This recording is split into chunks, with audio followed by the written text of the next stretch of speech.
¿Con el que todas las veces tiene que final o también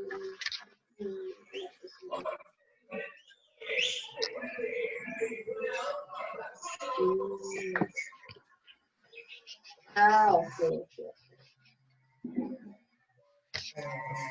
Listo. Bueno, sigamos. Bueno, profe, ¿me escuchas? Sí, te escucho.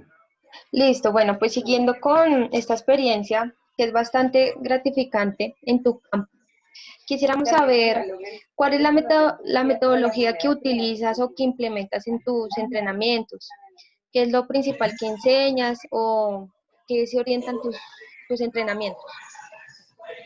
Bueno, a ver, les explico algo muy recurrente que pasa en el deporte paralímpico. A diferencia del deporte convencional, los métodos de entrenamiento cambian y de acuerdo a la discapacidad, ¿sí? Por lo general, ustedes acá no van a ver un proyecto o un programa como lo que hiciéramos todos, donde pudiéramos implementar una etapa de iniciación, una etapa de formación, una etapa de semilleros, una de perfeccionamiento, de rendimiento. En realidad, eso es lo que quisieran que se viviera aquí, ¿sí? Para aplicar un método consecuente que nos lleve a tener buenos logros deportivos de acuerdo a ese proceso. Aquí en Bogotá y en Colombia es muy complicado, ¿no? De acuerdo con dependiendo de la discapacidad. ¿Por qué? Porque pues creo que por el desconocimiento de muchos padres o de muchas personas que tienen familiares con discapacidad, es más, ni siquiera no saben que el deporte de rendimiento existe para estas personas. Entonces están empezando muy tarde todas las discapacidades. Están empezando ya a la edad de 13, 12, 13, 14 años, algunos de 15. Algunos llegan ya con 20, 25 años. Algunos, en su gran mayoría, lo que está pasando ahora, y es lo que se está viviendo ahora, es que muchos del sector convencional están pasando al sector paralímpico, ¿sí? Es lo que se está viviendo ahora, en su gran mayoría el deportista convencional, eh, por todo, digamos, por el sistema del deporte nacional, hay muchas prebendas. Entonces, las clasificaciones funcionales son muchas. ¿Qué pasa? Que tú puedes clasificar funcionalmente en cualquier discapacidad, ¿sí? Digamos, una discapacidad física, tuviste un accidente y eras deportista convencional, puedes clasificar fácilmente. Se está viendo mucho, más en el atletismo, se está viendo demasiado. Entonces, los métodos de entrenamiento. Entonces, desafortunadamente, ¿qué nos toca a los entrenadores? Mirar en qué etapa podemos iniciar con estos muchachos, ¿sí? Y hacia dónde los queremos direccionar. Entonces, de ahí depende el método que nosotros empecemos a aplicar, ¿sí? Porque si nos llega ya un muchacho de 20 años, pero que viene con una experiencia deportiva del sistema convencional, pues es muy diferente el entrenamiento que se va a aplicar a uno de la misma edad, pero que va a iniciar y que viene con una discapacidad y que las características son muy diferentes, ¿sí? Entonces, estos métodos de entrenamiento que nosotros aplicamos aquí tenemos que mirar todo, partir desde la base de todas las características de esa persona. Primero, las características biológicas, ¿sí? Su edad, desde qué tiempo va a empezar el entrenamiento, las características psicológicas, qué tipo de discapacidad, y eso te va a conllevar a que de ahí creo que parte todo, no, estoy seguro, que parte todo de las características psicológicas de esa persona. Y digamos, una persona con discapacidad física va a trabajar un poquito física, va a trabajar un poco diferente a una persona con discapacidad. El método de entrenamiento va a ser diferente al de una persona con discapacidad cognitiva. ¿Sí? Entonces, de acuerdo a la discapacidad, tú aplicas tu método de entrenamiento. ¿Sí? A lo que voy, a lo que te quiero explicar, un poco para que me entiendas y entiendas. Tú puedes hacer un plan de entrenamiento para todos los deportistas. Digamos, voy a colocarte un ejemplo. Tengo 10 deportistas que corren 400 metros. Pero de esos 10, tengo 2 sordos, tengo 4 cognitivos y 4 visuales. Ejemplo, te voy a poner ahí. Las características psicológicas de uno son diferentes. Las de los auditivos son diferentes a los visuales y a los cognitivos. ¿Sí? Ahora, el coeficiente intelectual, toca mirar el coeficiente intelectual del deportista cognitivo. Pero el visual es totalmente diferente porque, digamos, su discapacidad visual hace que él sea un poco más sensible, sea más llevadero. Entonces, el de discapacidad auditiva tienes que aplicarle otro poco de trabajo. ¿Por qué? Porque el equilibrio de él es muy diferente. ¿Sí? Entonces, voy a, para que me entiendas el método. Yo a ellos les puedo hacer el mismo plan de entreno, pero el método de entrenamiento va a ser diferente. Por ejemplo, ustedes saben de atletismo. Digo, el hombre les toca hacer, digamos, a todos les toca hacer hoy, por decir algo, les toca hacer 6,300. Pero la asimilación para las 3 discapacidades son diferentes. ¿Sí? Entonces tengo yo, por lo que te estoy diciendo, tengo yo que ponerle un poquito más de trabajo al sordo, después un poquito más de trabajo de equilibrio, al visual otro poco de trabajo como más sensoriales, ¿sí? Y al cognitivo un poco de trabajo intuitivo, digamos algo. Entonces, ahí es donde están los métodos de entrenamiento, lo que cambia. El método de entrenamiento para cada discapacidad cambia. Es por eso, aunque el plan de entrenamiento sea el mismo, ¿sí? O sea, nada tiene que ver el mismo plan con los métodos de entrenamiento. Entonces, eso varía en dependencia de la discapacidad. Conclusión, varía en dependencia de la discapacidad y a lo que tú quieras como tal con el deportista. Entonces, pero los planes de entrenamiento que yo aplico son los mismos que se aplican en el sector convencional. La única diferencia es cómo se aplica, ¿sí? Cómo se aplica el plan de entrenamiento. ¿Sí? Ahí es donde está, cómo lo aplicas en dependencia de la discapacidad. Entonces, ¿Y asimismo se da la evaluación del proceso? Correcto. Ahí te tiene que dar la evaluación del proceso ahí. Te da. Te tiene que dar, ¿por qué? Porque a largo plazo, digamos que a mediano plazo, tú te vas dando cuenta si eso está funcionando, si no tienes que mirar a ver cómo tú, o mirar a ver qué tú debes hacer con la metodología que estás aplicando. Por eso es que aquí hay que ser muy consciente de las cosas que estás haciendo y cómo estás trabajando con la discapacidad. ¿Por qué? Porque tú con la discapacidad tienes que ser muy variable, ¿sí? Muy variable, ¿sí? Muy variable, porque los métodos de entrenamiento que tú apliques a uno les puede funcionar. Igual que en el convencional, pero allá pueden ser más asimilables. Ejemplo, yo los pongo a los 3 a correr los mismos 400 y les toca la misma digamos, pongo a hacer 12,200, pero digamos, para Laura, los 12,200 van a ser muy diferentes que para Claudia o para Nicolás. Nicolás lo va a asimilar de una forma, ¿sí?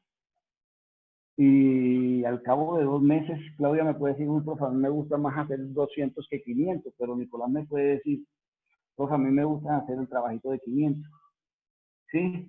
Y entonces, de acuerdo a eso, tú vas variando tu método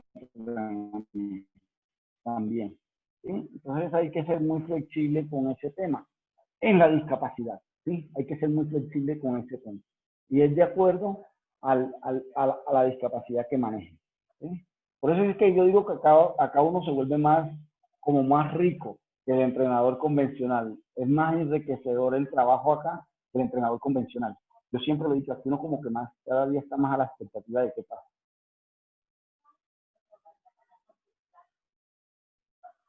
Cuéntenme, ¿qué más?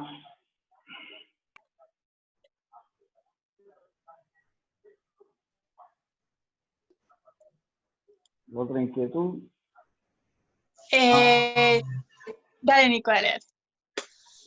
Bueno, digamos que dentro de la educación física, ¿usted qué considera que prima más? Bueno, desde su campo también, ¿la competencia o el desarrollo físico e integral de los estudiantes? Y pues nos gustaría saber el por qué. Mira, es que uno va de la mano del otro. Uno va de la mano del otro. El objetivo fundamental es la competencia, ¿sí? Sin competencia no hay deporte, ¿cierto? Pero el desarrollo integral en cuanto a la educación física es lo más importante, porque si tú puedes ser un gran deportista, pero si no tienes esa educación como tal integral o ese desarrollo integral, de nada te sirve ser un buen deportista, ¿sí? Esto mismo pasa acá. De nada va a servir que tú tengas un deportista bueno, muy bueno, que tenga con todo el desarrollo físico, el desarrollo integral como tal, como atleta, pero, digamos, en palabras castizas, en las competencias no sea el ser humano que queremos. Entonces, la competencia es muy importante, la competencia es importante, pero yo digo que una va de la mano a la otra. Entonces, responderte la pregunta de decir que una es más importante que la otra no sería como lo más adecuado, porque ahí sí me iría como así, me iría mal. Entonces yo digo que una va de la otra, la competencia, vuelvo y te digo, la competencia es súper importante para cualquiera, porque en competencia no hay deporte, no hay ninguna, en competencia no hay nada. Pero si no hay un desarrollo integral en cuanto a educación física del ser humano como tal o del deportista, no va a pasar nada. Bueno, profe. Bueno, ya para ir pues finalizando, profe, nos gustaría de pronto que nos contaras una clase o un entrenamiento. Un entrenamiento, ¿cómo es un entrenamiento en cuanto a duración? De En cuanto a pronto, qué, bueno, perdón, ya nos has contado algo de los métodos, señor. en cuanto a qué, A que nos contaras un poco de cómo se desarrolla una clase, de cuánto tiempo dura, de ok. pronto cómo es la organización de los deportistas a la hora Bueno, de entrenar. Ya cuanto a metodología ya nos has contado un poco, entonces es bueno. básicamente sobre eso. Les cuento, igual lo que les venía diciendo, igual que en el sector convencional, nosotros acá planeamos hacia dónde queremos ir. Tenemos un objetivo claro, igual acá es el mismo rendimiento, tenemos un objetivo claro, determinada competencia. En dependencia de esa competencia planificamos también su mesociclo. En dependencia del macro que hayamos hecho, planificamos su mesociclo. En el mesociclo tenemos que tener claro la etapa en donde estamos, ¿sí? Para yo poderte decir cómo va a ser la clase, en qué etapa estamos. Estamos en preparación física general, especial o competitiva. De acuerdo a eso se plantea también un mesociclo. Este mesociclo vamos a plantear el mismo microciclo para poder plantear la clase. ¿Qué etapa estamos? Es la pregunta. Y ahí es donde yo les digo, generalmente una clase, un entrenamiento dura 2 horas, 2 horas y media, preparación física general. 2 horas y media, en realidad se hace lo mismo, se hace un calentamiento, se hace su calentamiento igual, de acuerdo como se planifica o la estructura del deportista que esté haciendo la prueba que esté haciendo, se hace el calentamiento, no es lo mismo correr el calentamiento por un velocista que por un medio fondista, pero de igual forma pues se hace ese calentamiento. Igual, nosotros acá planteamos las clases de tal forma que quede ese microciclo, que quede esa sesión de clases, no sea con mucha carga o que haya una ondulación de intensidad y volumen, ¿sí? Que haya esa ondulación. Digamos, el día de ayer fue muy alta la carga, hoy va a ser liviana, ¿sí? Va a ser una carga liviana. ¿Qué es liviana? Ejemplo, hoy voy hablando de los personajes que corren 400. Hoy les toca hacer técnicas o salidas. Vamos a hacer salidas con paracaídas, salidas con los partidores.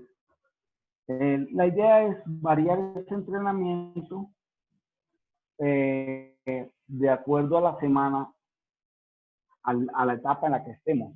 Esa semana o ese mesociclo, esa semana el mesociclo o la etapa que estemos, esa sesión de clases se planifica de acuerdo a eso. ¿Sí? Entonces no es nada diferente, no es nada diferente al entrenamiento normal que se tiene de rendimiento para cualquier deportista. ¿Sí? Entonces hay que tener claro, aquí se termina el entrenamiento, el deportista hace la recuperación. ¿Qué se hace en una recuperación? Nosotros, el deportista hace un trote muy suave, después hace sus estiramientos. Por lo general, hay días que nos acompañan practicantes de fisioterapia que nos ayudan a hacer trabajos de propiocepción, mucho estiramiento, ¿sí? Entonces varía de acuerdo a lo que se tenga planificado para esa sesión de clase, ¿sí? O para esa etapa de entrenamiento. Sí, de igual forma no va a ser la misma durabilidad si estoy en una etapa competitiva. En una etapa competitiva la sesión de entrenamiento me puede durar 45 minutos, ¿sí? Me puede durar 45 minutos con los deportistas, como me puede durar media hora o a veces hora y 20, pero no se excede más de eso, ¿sí?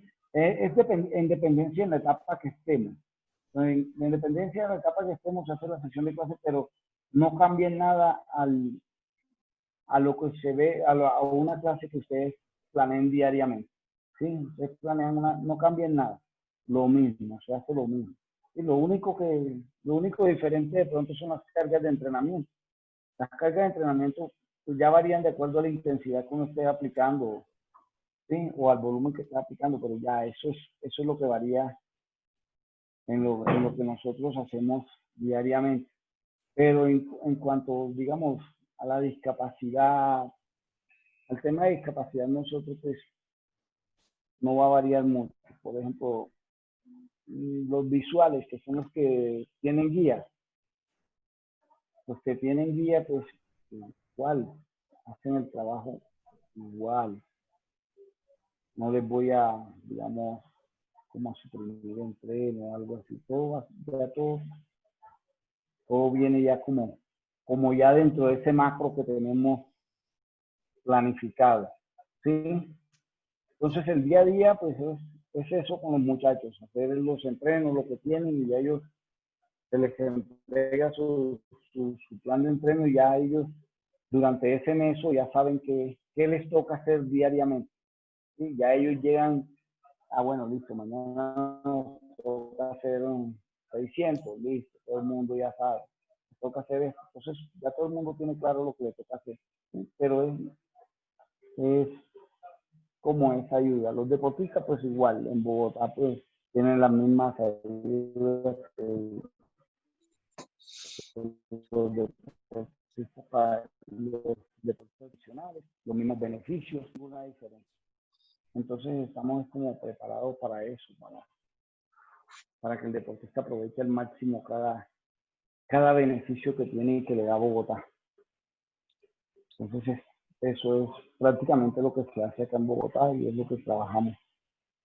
Entonces, actualmente estamos trabajando como en un plan pedagógico para que los nuevos entrenadores que lleguen como que se basen en esos planes pedagógicos que estamos trabajando ahorita, bueno, en esta etapa de cuarentena, para que a futuro eso sea como una base para el entrenamiento a largo plazo de Bogotá. Entonces, Sí.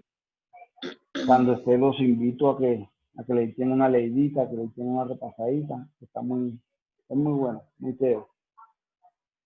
Claro que sí, profe, muchas gracias. Muchachos, Y pues, profe, nos queda una pregunta y de hecho, pues lo hemos venido consultando, buscando, pero es un poquito complejo. Pues yo llevo 13 años ya en atletismo y aún no me queda claro las categorías que se manejan en discapacidad, porque hablamos pues hay diferentes tipos de discapacidad y entre ellas hay también como subcategorías. Entonces, a si ver, nos podrían explicar un poquito cómo... les voy a explicar así a grosso modo, porque eso sí nos iríamos de aquí, nos duraríamos por ahí unas varias horitas así, pero les voy a explicar a grosso modo en qué consiste prácticamente el deporte paralímpico y el atletismo paralímpico. A ver, para que entiendan, hay algo que se llama, hay un libro que se llama SIF, que manejan los médicos. SIF es SIF, Clasificación Funcional Internacional. Eso determina, de acuerdo a tu discapacidad, se determina cómo tienes tu discapacidad o qué tanta movilidad o qué tanto te puedes mover con esa discapacidad, ¿sí? Eso es un factor determinante para que haya equidad en la competencia, ¿sí? Haya equidad como tal en la competencia. ¿Qué pasa? Eso determina que hay 5 discapacidades. Discapacidad cognitiva, auditiva. La auditiva no se debe meter ahí. La auditiva vamos a meter 4 discapacidades y ahora les explico por qué. Cognitiva, parálisis cerebral, visual y física. En Colombia manejamos la CIPA. La quinta es los auditivos. Los auditivos no entran, ellos tienen su propio sistema. Ellos tienen su propio sistema de deporte. ¿Sí? Los sordos. Ellos se clasifican por ser hipoacústicos y sordos totales. ¿Sí? O sea, que escuchan un poquito y hay algunos que no escuchan nada. ¿Sí? Tú ves sordos que hay personas que tú los ves hablar pero no escuchan. Esos son los hipoacústicos. Ellos tienen una sola categoría. La categoría de ellos en nuestro sector se clasifica, una clasificación funcional. Se clasifica, ahí es donde se le da la clasificación. Entonces se les clasifica con el número 15, se les da por números. ¿Sí? Ahora, se les da una letra de acuerdo, en el atletismo, ejemplo, se les da una letra de acuerdo a lo que practiquen. Campo o pista, track and field. ¿Sí? La S para los de campo, o la T para los de pista.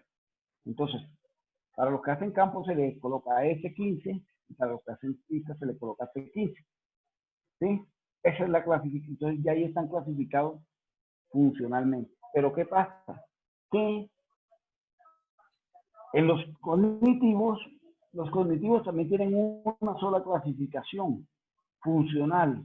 Independientemente de lo que ustedes pasen, ustedes ven unos niños que son demasiado severos o demasiado profundos, pero les toca competir. Los que son más leves, tú ves niños que tienen clasificación funcional con un coeficiente intelectual de 74. pero hay unos que tienen coeficiente intelectual de 13, que ni hablan, ¿sí? Entonces, en eso, ahí ellos compiten en una sola categoría. Pero ¿qué pasa? Que hay unos, que la clasificación, ellos se les da la letra B, el número 20, igual la misma, se les coloca a ese número 20, se les coloca F20 o T15 o T20. Pero vienen los siguientes, que son los de parálisis. Y los de parálisis son un poco. Ustedes han visto los jóvenes con parálisis, ellos se clasifican, esa clasificación es bastante. Entonces, para que haya equidad, ¿qué se hizo? Se les dio un número a cada uno de ellos, de acuerdo. Hay unos que son espásticos, o se los voy a decir en palabras castizas para que les voy a poner el ejemplo. Ustedes han visto unos niños que caminan en punta de pie, ¿sí? Caminan en punta de pie, que son, digamos, entre los caminantes son los menos funcionales. Después siguen otros que son como borrachos. ¿Sí los han visto? Que hablan y que son como atetóxicos. Esos son los atetóxicos que son como borrachos. Después siguen unos que son hemiplégicos, que tienen parálisis acá en un brazo y parálisis en otra pierna, en la pierna. ¿Sí? Hay otros que son hemiplégicos, hay unos que tienen funcionalidad en un solo miembro, no tienen funcionalidad en un miembro.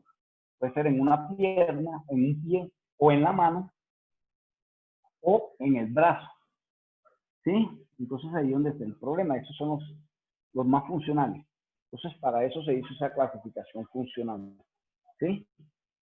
¿Para qué? Para que no compitan y haya equidad. Solamente compitan los que son, o sea, hemiplégicos, compitan solo los hemiplégicos.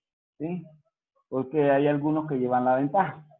E igualmente pasa en los físicos. Los físicos hay unos que son amputados, hay otros que andan en silla de ruedas.